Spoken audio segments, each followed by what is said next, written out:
Bueno, pues entonces vamos con nuestra última sesión, ¿vale? Como veis,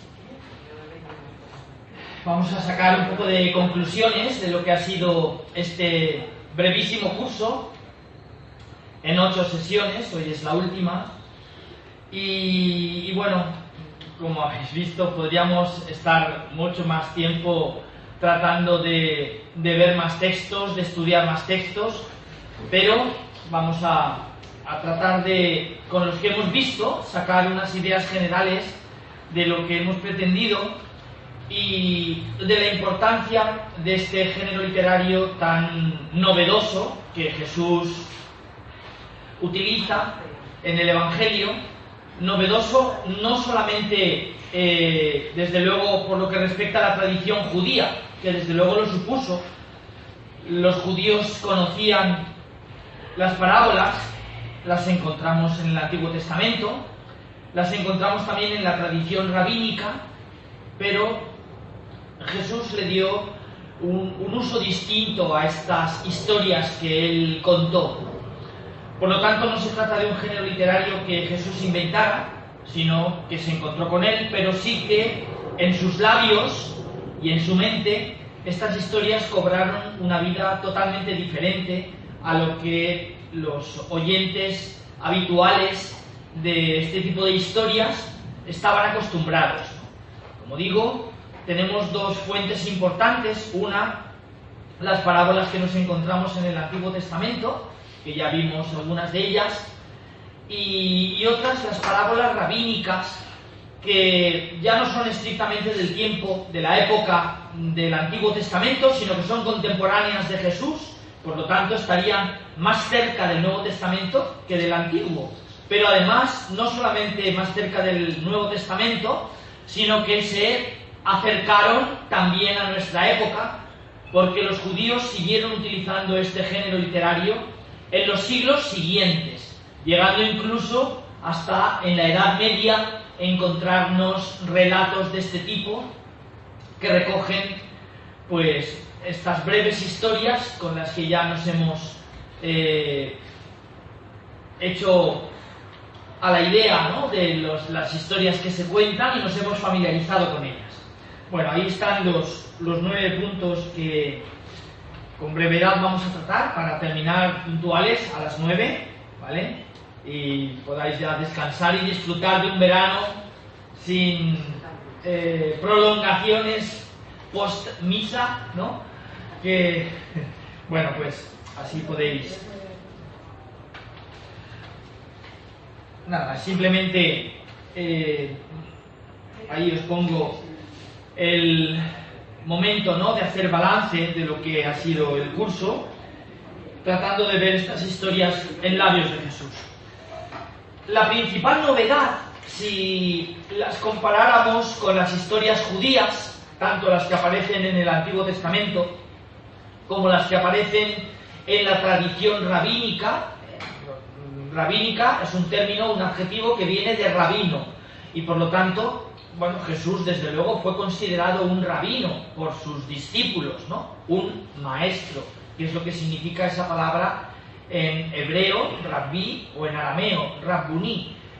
Lo encontramos este uso también en labios de María Magdalena, precisamente en el relato de la resurrección, cuando María va al sepulcro a visitar la tumba de Jesús y se encuentra con que la tumba está vacía, lo cual la desconcierta, y encontrándonos con una característica que nos resulta familiar de todos los relatos del resucitado, y es que aquellos a quienes se les aparece no reconocen, o al menos no lo hacen en un primer momento, a Jesús, ¿no? Y María Magdalena confunde en aquella circunstancia y en ese relato a Jesús con el jardinero y le pregunta si él sabe dónde han puesto el cuerpo de su maestro que estaba en aquella tumba, ¿no? Y cuando María escucha de labios de Jesús su nombre, María, ella le responde precisamente con ese término, rabbuní, en arameo, ¿no?, mi maestro. Bueno, pues digo que los rabinos y la tradición rabínica viene precisamente de todos aquellos que eran considerados maestros por un grupo de personas, por un grupo de discípulos, y también en ese sentido el grupo de Jesús fue un grupo absolutamente atípico, porque se trataba de un grupo en el que, a diferencia del resto de grupos rabínicos alrededor de un maestro, estaba formado únicamente por varones, ¿no? Y bueno, pues Jesús introdujo también esa novedad importantísima que salta a la vista en los evangelios y que llama poderosamente la atención por lo atípico. No era normal que aquello sucediera, e incluso entre sus contemporáneos este hecho fue considerado como algo incluso irreverente, ¿no? Como Jesús admitía, cómo podía admitir mujeres a una actividad que les estaba vetada en aquella sociedad, les estaba prohibida el acceder a la enseñanza, y sobre todo a la enseñanza de un maestro, y de un maestro reputado e importante. Bueno, ahí os pongo que la principal novedad de estas historias en labios de Jesús, si las comparamos con las historias judías, es un elemento de sorpresa. Esto no lo encontramos ni en las parábolas del Antiguo Testamento, ni en las parábolas que los judíos utilizaron desde el siglo I hasta el siglo XI después de Cristo para enseñar a sus discípulos a través de historias breves. Este elemento de sorpresa, desconcertante, que deja perplejos a los lectores si están leyendo el texto o a los oyentes si están escuchándolo. De modo que esta sería una de las principales características que singularizan las parábolas de Jesús comparadas con cualquiera de su tiempo. Se trata de un género literario que no encontramos en el resto de literaturas del mundo. Tenemos, relatos semejantes, comparaciones, ¿no? Todas las parábolas tienen un elemento de comparación, ¿no? Con el que se quiere confrontar al oyente o al lector que lee el texto. De manera que un elemento de sorpresa, algo inesperado, por muchas razones, como vamos a ir viendo a lo largo de hoy, pero que ya hemos visto en realidad. Se trata hoy simplemente de sacar las conclusiones de lo que hemos estado estudiando a lo largo de todos estos 8 ya largos meses, ¿no? En este encuentro mensual que hemos ido poco a poco penetrando en un mundo cuya propuesta, al menos mi intención cuando le propuse este curso a José Antonio, fue la de que no se trate de un curso más, la de que aprovechemos estas historias para recuperarlas hoy, y para recuperarlas hoy en el mismo ámbito en el que fueron utilizadas en la antigüedad por el mismo Jesús, es decir, en la catequesis, en la enseñanza. Claro, esto supone un cambio de modelo, ¿no? Supone un cambio de paradigma, por ejemplo, en la catequesis, en donde ya no se hace tanto hincapié en lo doctrinal, no porque las parábolas no contengan doctrina, ya no se hace tanto hincapié en la oración, en las oraciones que memorizar, ¿no? Y que aprender de memoria para prepararse a recibir un determinado sacramento. Y no es porque estas historias no conduzcan también a la oración, que lo hacen, ¿no? Pero por eso digo que recuperar las parábolas para la catequesis supone un cambio de paradigma, ¿no? En el que se pretende, de alguna manera, apropiarse de este modo con el que Jesús trató de enseñar a sus contemporáneos y a todos aquellos que se acercaron a él. Y tanto este elemento, por un lado, de sorpresa, que al lector le deja perplejo, o al oyente del texto, el oyente de la historia que la está escuchando, y sobre todo aquellos que la estaban escuchando por primera vez, porque evidentemente, claro, una historia es sorpresa cuando se cuenta por primera vez, ¿no? Y de hecho, si recordáis al principio de nuestro curso, yo decía que esta es pues una ventaja, pero también una dificultad. Es decir, el hecho de que nosotros conozcamos ya estas historias porque las hemos leído muchas veces o las hemos escuchado muchas veces, bueno, pues puede jugar en contra nuestra, ¿no? Porque nos situamos en una posición que no es la del oyente que por primera vez escuchó de labios de Jesús y quedó totalmente aturdido por sus palabras y por la historia que contaba, que iba a contracorriente de aquella sociedad, de aquel mundo, de aquella manera de vivir la religiosidad, ¿no?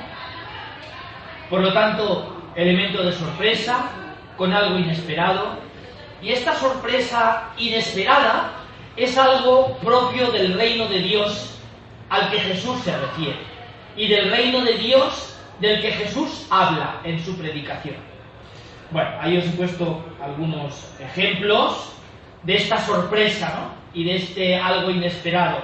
Los trabajadores, aquella parábola de los trabajadores invitados a la viña, a los que a cada uno los va invitando a una hora del día. Y resulta que los últimos cobran igual que los primeros, ¿no?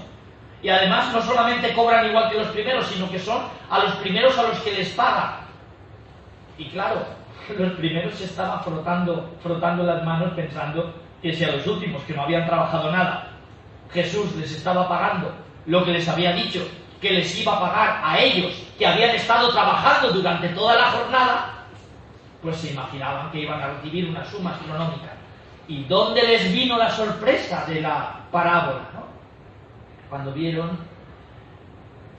que les pagó lo mismo. Una sorpresa que les llevó evidentemente y probablemente a una decepción, pero que les llevó a pensar. Las parábolas son historias que pretenden hacer pensar, y a pensar y a comprender lo que Jesús quería transmitir. El reino de Dios es un regalo, y el reino de Dios, que es un regalo de Dios, nadie puede merecerlo y recibirlo como una paga por su justo trabajo. Claro, esto echaba absolutamente por tierra toda la moral, por ejemplo, de los fariseos, ¿no? Y el pensamiento de muchos teólogos de aquella época. Entonces no se llamaban teólogos, se llamaban escribas, ¿vale? Los escribas, pero ¿qué eran los teólogos? Y aquellos estaban convencidos, y así lo enseñaban, que el reino de Dios había que merecerlo, y que solo entrarían en él quienes lo merecieran. Y se encontraron de repente con este Jesús que decía que el reino de Dios era un regalo de Dios, un regalo tan inmenso y tan grande, tan infinito, que nadie podía merecerlo. Bueno, os pongo ahí más ejemplos, especialmente esta parábola a la que dedicamos también toda una sesión, la parábola, la mal llamada parábola del hijo pródigo, que ya vimos que llamarla de esta manera hacía protagonista al hijo pródigo, al hijo que vuelve, Lucas capítulo 15, versículos del 11 al 32, cuando no es en absoluto el protagonista de aquella parábola, que lo es el Padre, un Padre que manifiesta misericordia y amor incondicional y gratuito, y que no responde, por ejemplo, como el hermano mayor, con la resistencia a reconocer que hay que hacer fiesta porque su hermano, que se había marchado de casa, había regresado, y esto era un motivo para hacerlo. Bueno, vimos en cualquier caso que esa historia es ya desde el principio un elemento de sorpresa. En primer lugar, porque, bueno, en nuestros días esta historia ha cambiado un poco, pero en aquella época nadie podía heredar si aquella persona de la que iban a heredar estaba viva. Y esta historia que cuenta Jesús es la de un padre, evidentemente, que está vivo, y el hijo pequeño le pide su parte de la herencia. Es decir, ya desde el principio es una historia absolutamente sorpresiva, inesperada. Incluso uno pensaría, esto es imposible de que suceda. ¿Por qué Jesús está contando una historia como esta? Pero no solamente una historia imposible porque el Padre estaba vivo, sino una historia imposible porque en aquella sociedad, todavía hoy en Israel, quien hereda es el primero de los hijos. Y los demás reciben una parte, un tercio, si el hermano mayor accede a esto. Claro, en esta historia también Jesús cuenta una historia en la que el primer sorprendido es precisamente el hermano mayor. Es decir, una historia que hubiera sido imposible de que sucediera, lo cual pues muestra que muchas de las parábolas que hemos estudiado son composición de Jesús, invención de Jesús. Jesús cuenta una historia que sabe desde el minuto cero que va a sorprender a los que le van a escuchar. Bueno, ahí hay más textos. El primer punto, esto como introducción general, ¿no? Esto que distingue por completo lo que hemos visto, ese elemento de sorpresa, inesperado, inaudito, y que iba absolutamente a contracorriente de la sociedad y del modo de vivir la religiosidad judía. Ahí os pongo esa naturaleza y fin de las parábolas, y hay una constatación muy importante hasta el punto de que en los años 70 y 80 se inauguró pues una tercera etapa de una investigación, se llama la búsqueda del Jesús histórico. Era algo que había comenzado mucho tiempo antes, a finales del siglo XVIII, en 1757, cuando fueron encontrados unos viejos manuscritos en Wolfenbüttel, una biblioteca, en donde se encontró un texto, un manuscrito, en donde decía que Jesús en realidad no había resucitado de entre los muertos. Aquel fragmento de manuscrito, aquel fragmento de papel, pues nunca mejor dicho, algo tan breve hizo correr tantos ríos de tinta.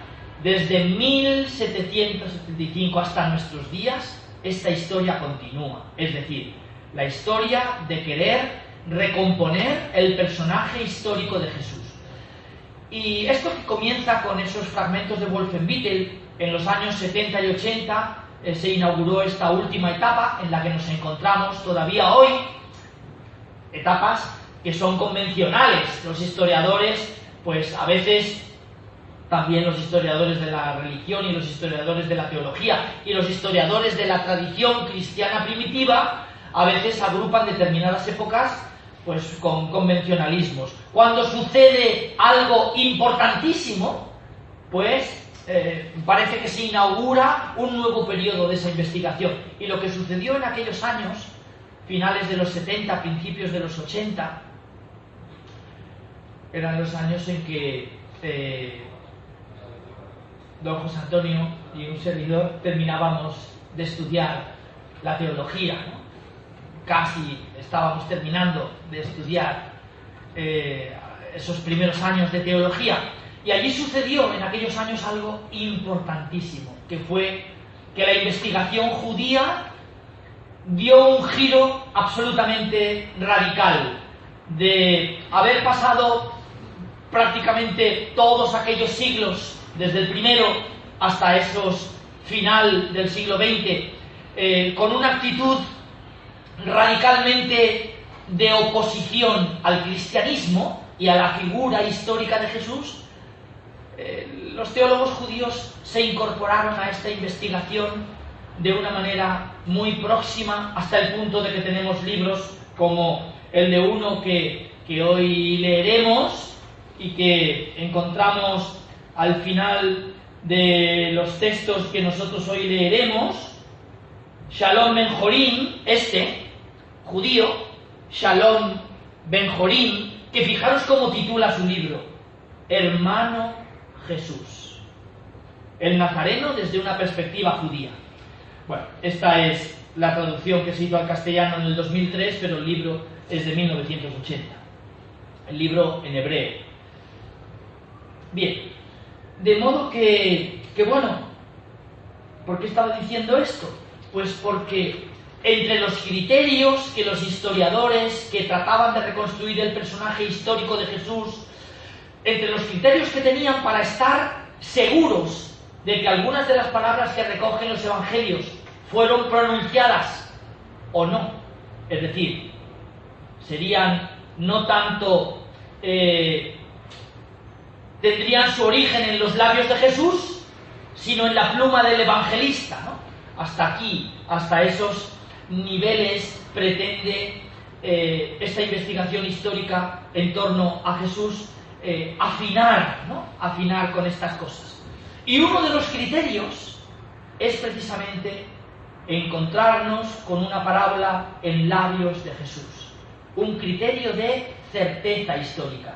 Estas palabras nos llevan a aquel Jesús que pisó aquella Palestina del siglo I. De modo que, bueno, pues se trata de un modo de expresarse que encontramos en los evangelios de una manera totalmente atípica y diferente del Antiguo Testamento y de la tradición judía, y que caracterizan no solo el pensamiento de Jesús, sino la certeza de encontrarnos con su pensamiento, no tanto con el del evangelista, ¿no? Claro, esto evidentemente se trata de una actividad muy compleja, ¿no? Una actividad muy compleja, pero en realidad no tenemos más que pensar, para comprender lo que estoy diciendo, como unas mismas palabras de Jesús en determinados evangelios tienen interlocutores diferentes, una ambientación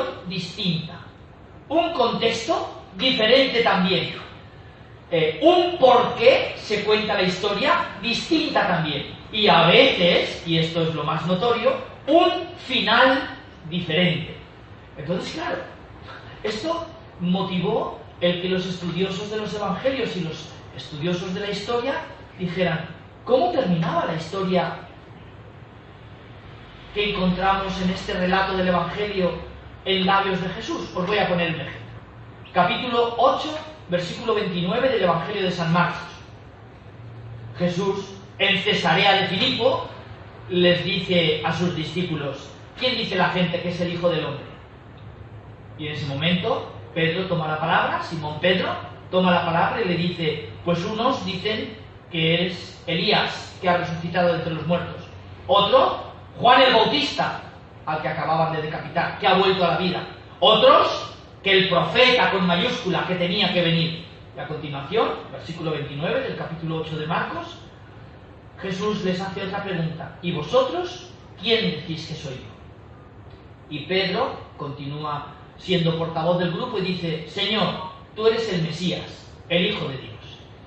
A continuación, en ese relato de Marcos, y solo en este relato de Marcos, y no en el de Mateo, ni en el de Lucas, Jesús predice 3 veces que va a padecer, que va a sufrir la pasión y que será crucificado.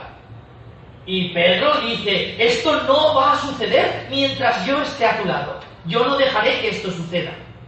¿Y cómo termina esa historia en Marcos? Pues la historia termina con que Jesús le dice a Simón Pedro, por todas estas cosas, es decir, por su resistencia a aceptar la pasión de Jesús. Jesús le dice a Pedro: apártate de mí, Satanás. Si leemos esta historia en el capítulo 16 de San Mateo, pues todo es igual excepto el final. Cesarea de Filipo, los mismos interlocutores, los discípulos, las mismas preguntas de Jesús, la primera y también la segunda, las mismas respuestas de Pedro, la primera y también la segunda. Pero cuando acaba de decir esto, cuando Jesús le dice: ¿y vosotros quién decís que soy yo? Y Pedro le responde: Señor, tú eres el Mesías y el Hijo de Dios. En San Mateo, Jesús le responde a Pedro: ya no con las palabras de Marcos, apártate de mí, Satanás, sino todo lo contrario. Dichoso tú, Simón, hijo de Jonás, porque esto no te lo ha revelado ni la carne ni la sangre, sino mi Padre que está en los cielos. Tú eres Pedro, y sobre esta piedra edificaré mi iglesia. Lo que ates en la tierra quedará atado en los cielos. Lo que desates en la tierra quedará desatado en los cielos. Claro, esto que hace para el estudioso de los evangelios y para el historiador que quiere reconstruir el relato y reconstruir el acontecimiento, pues tiene un problema. ¿Cómo acabó aquella historia? ¿Como la cuenta Marcos o como la cuenta Mateo? Tal vez, muy probablemente, ambas cosas sucedieron, ¿no? Cada evangelista lo sitúa a su modo, ¿no? Pero a esto me refería cuando quería decir que cuando nos encontramos con una parábola, esto no ocurre habitualmente. Bueno, cambia a veces el contexto y por lo tanto cambia también el significado, pero la historia es siempre la misma, ¿no? También hay que decir, es verdad, que en el caso de las parábolas, estos relatos, exceptuando unos poquitos, en que son comunes a los tres evangelistas, Marcos, Mateo y Lucas, porque Juan no recoge estas historias, exceptuando esos poquitos que son comunes a los tres, la inmensa mayoría son parábolas de Marcos. Ya hablamos de las parábolas de Jesús en el Evangelio de Marcos, de las parábolas de Jesús en el Evangelio de Mateo, y las más numerosas, las más novedosas y las más impactantes, las últimas, las parábolas de Jesús en el Evangelio de Lucas, que ahí admite toda una variedad inmensa de estas sorpresas de las que estaba hablando al principio. Bueno, de modo que las parábolas se convirtió para los historiadores en los años 80 en uno de los criterios de veracidad histórica, de que cuando nos encontrábamos con un relato de estos podíamos estar seguros de que nos encontramos ante palabras de Jesús. Para que nos hagamos una idea de hasta qué punto llegó esta investigación, un teólogo muy importante de aquella época, un teólogo cristiano, evangelista, Joachim Jeremías, que escribió muchos textos, los protestantes casi despreciaban a este teólogo protestante porque decían que era casi católico. Y los católicos despreciaban a este teólogo que los protestantes pensaban que era casi católico porque era un teólogo protestante. De manera que el pobre vivió una vida bastante ajetreada, ¿no? En ese sentido, pero en cualquier caso se trató de alguien que dejó un legado extraordinario. Y tiene un libro sobre las parábolas que puso como subtítulo Ipsissima verba Jesu, en latín. Ipsissima, las mismísimas, verba, palabras, Jesu, de Jesús. Las mismísimas palabras de Jesús.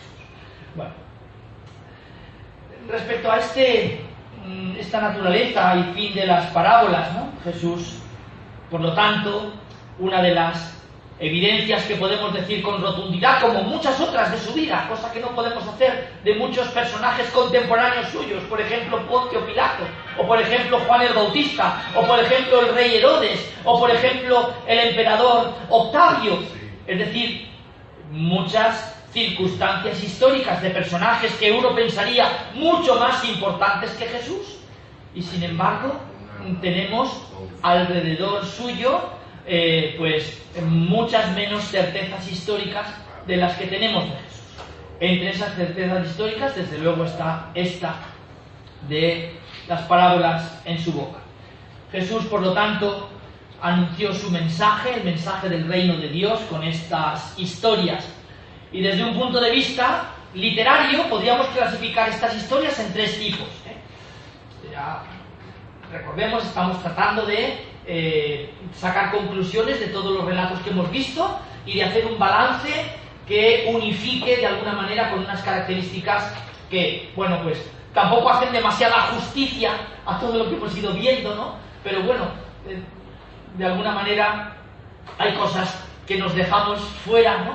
Que no entran aquí, pero bueno, he intentado agruparlas del mejor modo posible. Las primeras de ellas, de estas historias de Jesús, parten de realidades de la vida y de los hombres para ilustrar con ellas la actuación de Dios.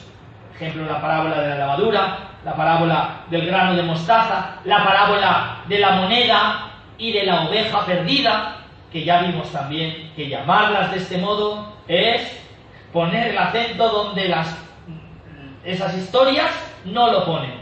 El protagonista no es la moneda, el protagonista no es la oveja perdida, sino la mujer que pierde una moneda y pone la casa patas arriba hasta que la encuentra, y el pastor que pierde una oveja y no regresa a su casa hasta que lo encuentra. Y de hecho, poníamos ahí, cuando estudiamos esa parábola, los matices, ¿no?, que nos encontrábamos en los diferentes evangelios. Y por ejemplo vimos el modo con el que San Mateo contaba esta historia, una historia que probablemente tanto él como San Lucas, San Marcos no la cuenta, tanto él como San Lucas se la encontraron en un antiguo evangelio que hoy llamamos el documento Q, y que los antiguos teólogos y los padres de la Iglesia llamaban el Evangelio de los Dichos del Señor. Y San Mateo reproduce el texto tal cual se lo encontró, pero Lucas introduce unas novedades extraordinarias que nos marcan esos acentos con los que el tercer evangelista va siempre contando a su Jesús, que es distinto del Jesús de San Mateo, del Jesús de San Marcos y del Jesús de San Juan. Y son, si podemos hablar de esa manera, Jesuses distintos, porque se dirigían a comunidades diferentes. Y ellos estrujaron su cabeza para ver cómo contar a Jesús a esta gente que tengo delante de mí. Esta es también una de las razones importantes de recuperar este tipo de historias para la catequesis, ¿no? La de hacer este ejercicio previo del catequista,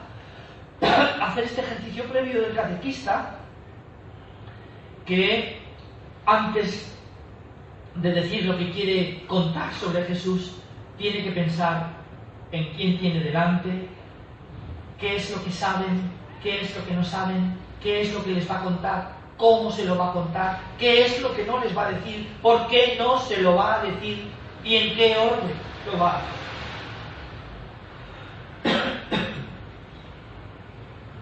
Bien, de modo que historias que parten de realidades de la vida, ¿no? Bueno, estaba diciendo, esto en literatura se llama un anacoluto, empezar una frase y no terminarla, ¿no?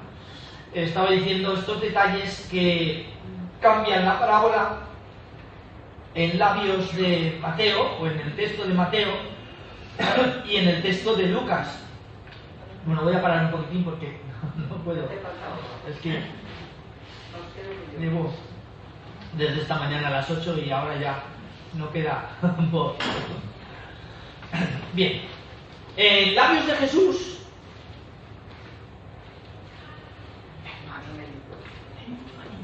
Ah, vale, muy bien. Muchas gracias. Muchas gracias.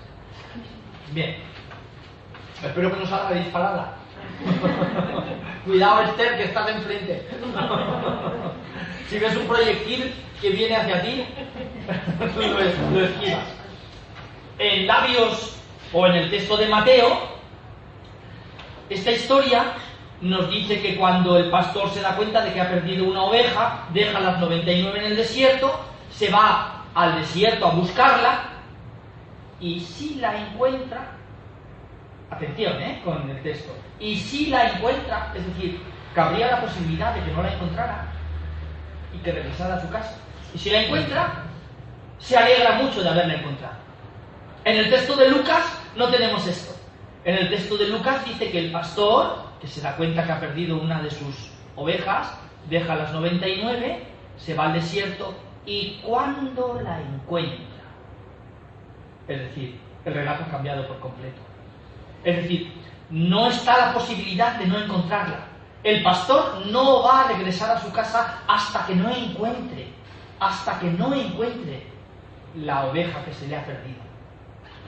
Y cuando la encuentra, se acerca a ella, se arrodilla ante ella, la toma en sus brazos, la carga sobre sus hombros la lleva a su casa, llama a sus vecinos y hacen una fiesta. Esto no lo dice Mateo. Y a esto me refiero cuando digo que los evangelistas nos muestran Jesuses distintos, ¿no? Y que, claro, pues todo esto hace que necesariamente tengamos que conocer el conjunto de los 4 evangelios para hacernos una idea de conjunto de lo que significó esta predicación de Jesús. Segundo tipo de historias. No parten de la realidad, sino que se trata de una historia inventada por Jesús. Esta es la mayoría de las circunstancias con las que nos encontramos. Historias inventadas por Jesús. Y es en estas historias, muchas gracias por Antonio. Y es en estas historias inventadas por Jesús en donde nos encontramos todo este lujo absoluto de detalles que nos llenan. Gracias, Juan. Que nos llenan de colores diferentes, ¿no? Historias inventadas por Jesús. Los trabajadores invitados a la viña. Esa historia que fue tan desconcertante para sus oyentes, esa que se frotaban las manos los primeros viendo lo que estaba pagando a los últimos que no habían trabajado prácticamente nada. Es una historia inventada por Jesús para contarles y para hacer que se desmoronase como un castillo de naipes esta teoría, esta doctrina del mérito que tenían los teólogos de la época de Jesús, los escribas. Si uno quiere entrar en el cielo, tiene que hacer esto, y esto, y esto, y esto, y esto, y esto, porque si no Dios no le va a dejar entrar. Y Jesús les dice, Dios les va a dejar entrar. Y además va a dejar entrar los primeros a los que más vosotros creéis que Dios no les va a dejar entrar. Bueno, un tercer tipo de parábolas con el que Jesús intenta enseñarnos una manera de actuar que nos toca ejercitar ahora a nosotros en respuesta a este anuncio de la llegada del reino. Las 10 vírgenes, ¿no?, que van con sus lámparas y que algunas se quedan sin aceite, ¿no?, y que implica el que el oyente, el lector, tome esta actitud de querer tomar una actitud distinta a la que hasta ese momento ha tenido, ¿no? El administrador astuto, el fariseo y el publicano, no digamos ya el buen samaritano, en el que cuando Jesús cuenta esa historia, y el contexto ya hemos visto, el contexto es esencial para comprender el porqué de la historia. Cuando Jesús cuenta esa historia, viene originada porque alguien se acerca a Jesús y le pregunta, Maestro, ¿cuál es el mandamiento principal de la ley? Y Jesús le responde con otra pregunta. Dice, ¿y tú qué dices? ¿Qué lees en la ley? ¿No? Y él le responde con las palabras de la ley, Deuteronomio, amarás al Señor tu Dios con toda tu mente, con todo tu corazón, y con las palabras del Levítico, y al prójimo como a ti mismo. Y él, queriéndose, hoy diríamos, hacerse el listillo, el gracioso, ¿no?, y él, aparentándose el justo, le dice a Jesús, ¿y quién es mi prójimo? Y Jesús tampoco le responde a la pregunta con una respuesta habitual, sino que le cuenta la historia. Un hombre bajaba de Jerusalén a Jericó. ¿Vale? Bueno, no vamos a entrar de nuevo en la historia que hemos estudiado y destripado por todos los puntos de vista importantes, ¿no? Pero simplemente recordar los verbos de los primeros y los verbos del último. Y pasó el sacerdote y lo vio de reojo y enseguida giró la cabeza y dio un rodeo y pasó de largo. Y pasó un levita y lo miró como queriendo no verlo. El griego utiliza un verbo distinto para el que va a venir después. Lo miró de reojo sin querer poner la mirada en él y enseguida apartó la vista y dio un rodeo y pasó de largo. Y el tercero, con otro verbo distinto, jorao, pasó el samaritano y lo vio y se le revolvieron las entrañas. Literalmente el verbo dice splagnistein, se le pegaron las entrañas, lo solemos traducir como se conmovió, ¿no? Y se detuvo, y se arrodilló, y echó vino y aceite en sus heridas, y lo montó sobre su caballo, y lo llevó a una posada, y lo dejó toda la noche velándolo, porque dice, a la mañana siguiente le dio dinero al posadero, y además le dijo, y cuando vuelva a pasar, si has gastado más de este dinero, te lo pagaré. De modo que la diferencia de los verbos, ¿no? El tercer tipo de historias. Se trata, además, he ido agrupándolas en grupos de 3, para que sea también, además, porque el 3 es un número importante en la Biblia. Bueno, pues lo he hecho también con esto que quiero decir de que lo eterno entra en la historia, ¿no? Hemos descubierto, por lo tanto, 3 momentos importantes en las parábolas, y ahora vamos a descubrir cómo esos 3 momentos importantes están vinculados con 3 dimensiones del tiempo diferentes, ¿no? El momento de la sorpresa, que decíamos al principio, una manifestación inesperada de algo inaudito, y en ese momento de sorpresa está relacionado con la dimensión temporal del futuro. Es decir, la sorpresa que cuando el lector o el oyente tiene al escuchar el texto, le está provocando que piense en su futuro. Yo no actúo como actúa el protagonista de esta historia, y en mi futuro tengo que hacer, si quiero hacer caso a Jesús, hacer que mi historia cambie, ¿no? De modo que el momento de la sorpresa está vinculado con la dimensión temporal del futuro. El momento de la comprensión, cuando uno empieza a darle vueltas a la historia y comprende cuál es la intención de Jesús. Y esto está relacionado con la dimensión temporal del pasado. ¿Por qué esto ha causado, esa historia causó sorpresa en mí?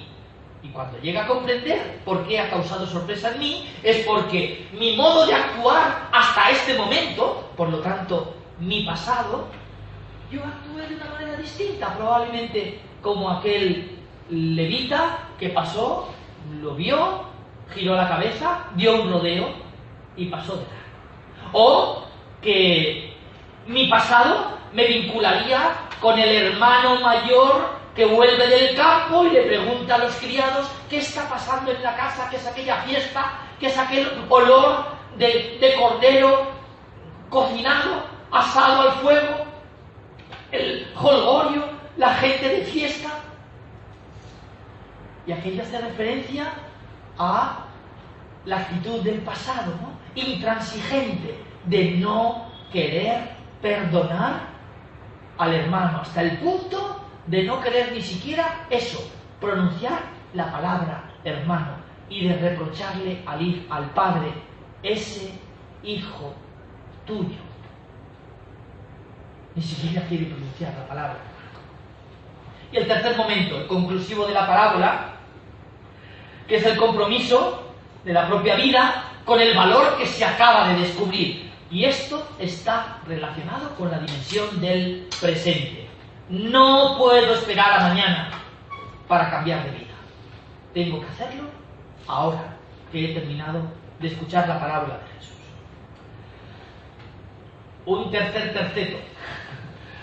Las parábolas han pasado por 3 etapas distintas de transmisión y por tanto, pues también han sido reelaboradas. Como digo, por ejemplo, un caso típico es el que hemos señalado antes, la parábola del pastor que pierde una oveja.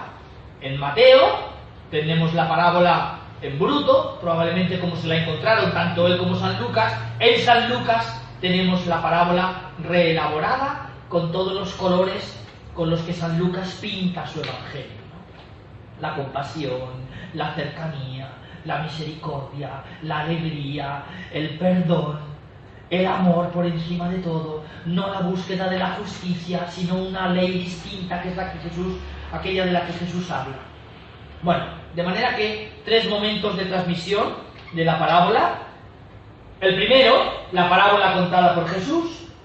El segundo, cuando el evangelista tomó la parábola que Jesús había pronunciado, la escribió en su evangelio y se la contó a su comunidad. Y el tercero, cuando además de esto, el evangelista integra la parábola dentro de todo un proyecto en el que tiene un objetivo claro. Por ejemplo, San Lucas, para mostrar cómo las comidas de Jesús fueron tan importantes que casi todas las parábolas que cuenta están en el marco de una comida. Y esa parábola en otro evangelista no está en el marco de una comida. Por lo tanto, la parábola es reelaborada de nuevo por el evangelista hasta hacerla entrar dentro de su proyecto teológico. Por esto decía que es tan importante esa búsqueda del Jesús histórico de la que os estaba hablando antes, que comienza a finales del siglo XVIII y que todavía estamos a vueltas con ella, en danza con ella, ¿no? Tratando de cada vez más recuperar más retazos históricos de lo que nos encontramos en los textos del Evangelio. El significado central de las parábolas, y voy a ir muy deprisa ya, es que ha llegado el reino de Dios. Pero esto que Jesús anuncia con las parábolas, ha llegado el reino de Dios, y todas ellas se refieren a esto. El reino de Dios se parece a un padre que tenía 2 hijos, y el reino de Dios se parece a un sembrador que... Es decir, Jesús describe este reino de Dios con estas historias. De ahí también, de nuevo, la importancia de recuperarlas para nuestras catequesis. Las parábolas representan la interpretación que Jesús hizo de su propio ministerio, de su propia misión, de su predicación. Representan un nuevo punto de partida en las relaciones de Dios con los hombres, y representan un nuevo punto de partida en las relaciones de Dios con los hombres porque significaron una novedad absoluta, una radicalidad exigente y desde luego algo absolutamente a contracorriente. Y nuevo, sobre todo, labios de Jesús, porque la gracia de Dios es ofrecida, y os pongo ahí entre comillas, a quien no la merece, entre comillas, porque en aquella época hay mucha gente que pensaba que el reino de Dios no era para ellos. Bueno, temas, personajes, sentimientos, ya nos hemos enfrentado también con esto, y hay muchos temas que aparecen de una manera redundante, ¿no?, en los textos: hacerse el último de todos, la riqueza y la pobreza, la misericordia de Dios con los pecadores, etc. Preguntas que además aparecen planteadas en las parábolas no solamente tienen una función explicativa, sino que pretenden convencer al oyente: en mi vida hay algo que está equivocado, en mi imagen de Dios hay algo que está equivocado, en mi práctica religiosa hay algo que no hago según los criterios de Jesús. Preguntas que se plantean y una exigencia de cambio, ¿no?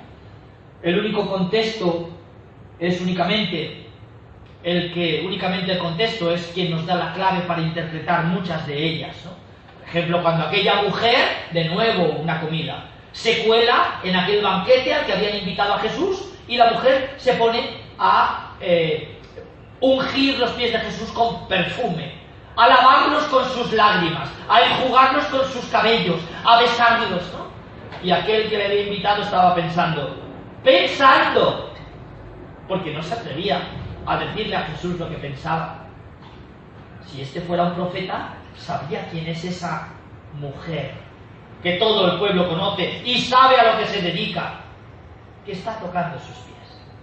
Y en el texto Jesús responde no a unas palabras explícitas del que le ha invitado el comensal, sino al pensamiento, mostrándole que verdaderamente es un profeta.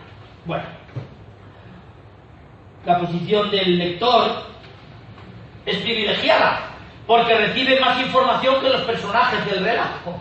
Cuando el que escucha la parábola de labios de Jesús o el que la lee en el texto tiene más información que los protagonistas de la historia, que el hijo que le pide la parte de la herencia, que el padre, que el hermano mayor. ¿Por qué? Porque tenemos todos los elementos del relato.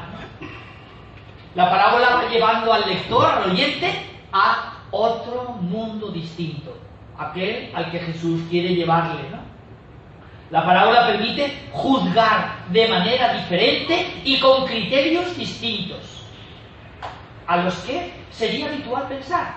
En la parábola del padre que su hijo pequeño le pide su parte de la herencia, ¿qué es lo que primero pensaríamos? ¿Qué es lo que primero pensaría una mente lógica? Que el hermano mayor es el que tiene, con justicia, derecho a reprocharle a su padre. O sea, yo aquí, que no te he pedido nada, que estoy aquí trabajando todos los días, que no he malgastado la herencia. Es decir, se juzga con el criterio de la justicia. Y juzgar con el criterio de la justicia, quien merecería el premio en esa parábola sería el hermano mayor. Pero la historia que quiere contar Jesús quiere decir, es que el criterio no es la justicia, sino el amor, el perdón y la misericordia.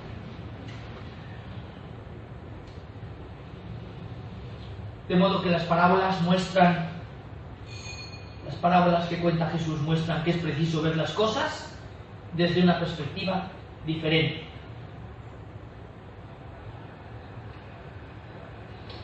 Bueno, el proyecto de Jesús en parábolas, que ya he dicho, se trata, en definitiva, de explicar el reino de Dios. Jesús no habla en abstracto de Dios, como hacemos los teólogos a veces, como hacían los escribas de su época. Yo tengo una postal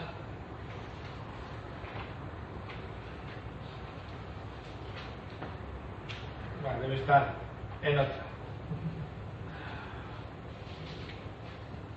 Una postal que hay 3 teólogos, un dominico, un jesuita y un franciscano, y están diciendo omnisciente, todopoderoso, clemente, y una ventanita, es una postal de esas de parecido el estilo caricaturesco de Forges, ¿no? Una ventanita allá arriba y un ángel que se aparece y les dice a estos teólogos enfrascados en estas discusiones teológicas: Dios es amor, Dios es amor. Bueno, pues un poco así sería esta pretensión de las parábolas. Shalom Ben Jorim, este judío, al que os decía, es un libro precioso este. Jesús termina su parábola invitando al escriba: pues vete y haz tú lo mismo. La inaudita provocación que encierra esta frase adquiere toda su dimensión si uno es consciente de que es a un maestro de la Escritura a quien se ha puesto como ejemplo un samaritano. Está hablando de la parábola del buen samaritano, a quien se exige que obre como él y que aprenda de él el correcto sentido de la Torá, es decir, de la ley. ¿Qué está diciendo Shalom Ben Jorim? Que Jesús le pone a un teólogo el ejemplo de un pordiosero, extranjero, inmigrante, de esos que a veces los bien pensantes piensan que están aquí para quitar el trabajo a todo el mundo o para hacer todo tipo de tropelías. Y Jesús pone como ejemplo a uno de estos para decirle a un teólogo que el único que se detuvo a socorrer al hombre que estaba medio muerto era este desecho de la sociedad por el que nadie hubiera dado nada, y menos aún pensado que el reino de Dios era para él. Las parábolas en este sentido tienen esta brutal ironía de Jesús, una ironía que nos desmonta nuestros esquemas, ¿no? Una ironía que deshace a veces todo un modo de actuar al que nos hemos acostumbrado en nuestra vida y con el que vamos así tan tranquilos. Bueno, y por último, la parábola especifica esta llegada del reino de Dios, pero esto supone un riesgo en el que uno tiene que decidir, tomar una decisión sobre la propia vida y decidir si verdaderamente quiere cambiarla y actuar según los criterios de Jesús. Las parábolas pongo ahí patas arriba, el mundo preconcebido de derechos y deberes, de pecado y de virtud, y nos abren a la llegada de este reino de Dios como un regalo que no se puede merecer. Proclamada en el contexto del reino, la entrada de Dios en la historia con un ofrecimiento de perdón al débil y al marginado, por encima del piadoso y del cumplidor judío israelita de los preceptos de la ley. Por eso, la gran pregunta que las parábolas nos ponen es: ¿cómo es el rostro de este Dios del que Jesús habla?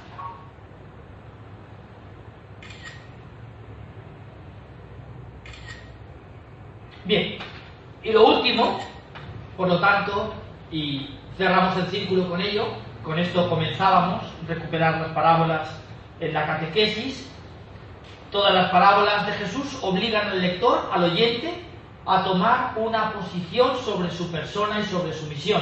No son palabras mías, son palabras de este teólogo al que me refería antes, Joaquim Jeremías.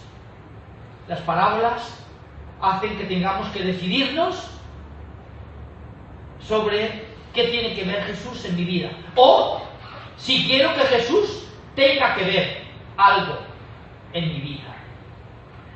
Ha llegado la hora del cumplimiento, la urgencia de la parábola. No puedes dejarlo para mañana. Jesús impele al lector, al oyente: vete y haz tú lo mismo. Ya, ahora, vete y haz tú lo mismo. El hoy y el ahora. Y con esto se hace visible la misericordia de Dios con los pecadores. Afortunadamente, quien nos va a juzgar es Dios y no los hombres. Si no, nos iría de otra manera, creo. Bueno, esto ha sido nuestro curso. Así es que el año que viene más.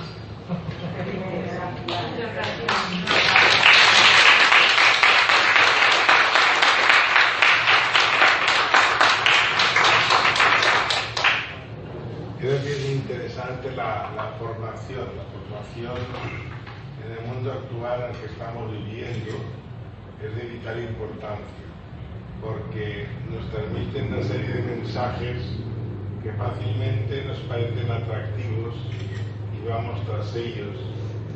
Y no nos damos cuenta que el mejor mensaje, no valoramos que el mayor de los mensajes que el hombre ha recibido es el Evangelio.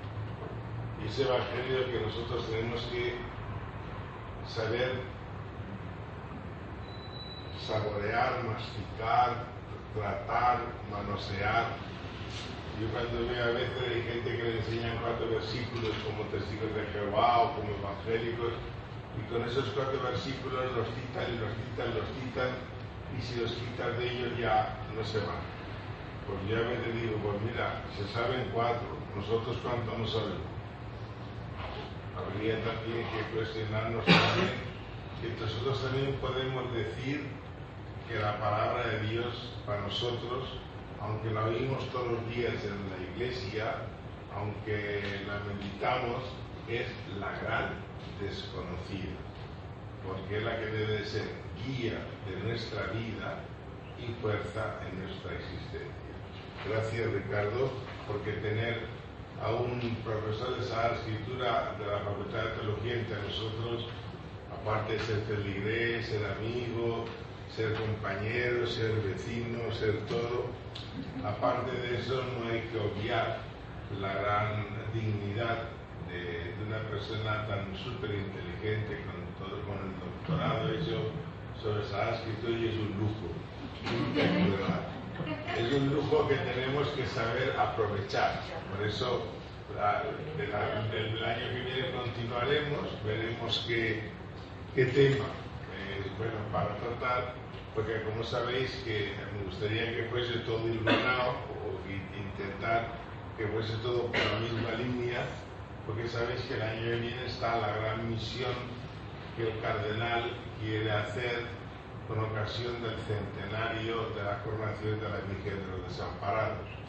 Una gran misión que se está preparando, que os presenté ya en la convivencia el día 11, cuando tuvimos la convivencia de la parroquia, y que pronto volverán a salir las catequesis y volverá a salir todo el material, el cómo, el de qué forma, la manera en que se va a realizar esa misión. Pero eso no va a eximir de que nosotros continuemos con nuestra formación bíblica, que pienso que es muy necesaria y fundamental. Muchas gracias, buenas noches, y espero que haya sido solamente. Gracias, muchas gracias.